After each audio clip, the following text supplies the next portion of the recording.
We have a student loan debt problem that mirrors the housing bubble. Loans were given out freely for a supposed good investment, now going unrepaid. Obama's Band-Aid solution only mildly benefits current students, not the unemployed graduates who have free time to protest at Occupy rallies.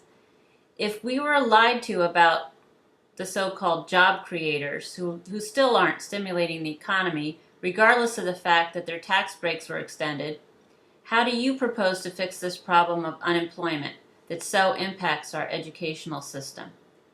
If the student loan bubble bursts, do you think lenders will strangle student loans much the same way banks are tight with home loans?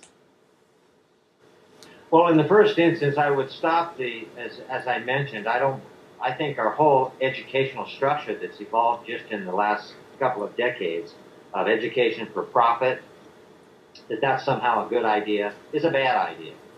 I think all it's done is take an entire generation or two of young people and strap them with debts that they may never pay off in their lives. I think that should be unfair. I would make it illegal. I wouldn't let bankers and lenders rip off our young people before they ever get a chance to get started in their lives with highly questionable degrees.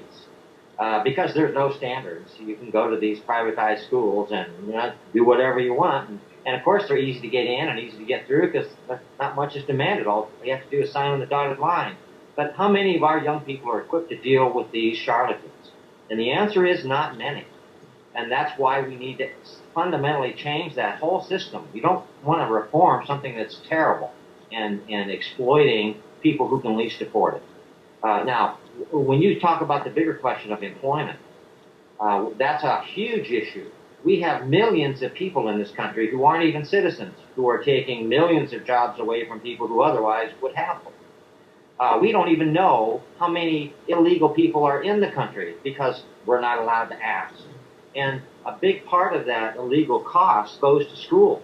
That's the largest part of the state budget in most states. 2/3 of the state's budgets, in many cases, just goes for education. It's a very expensive part of our state budgets.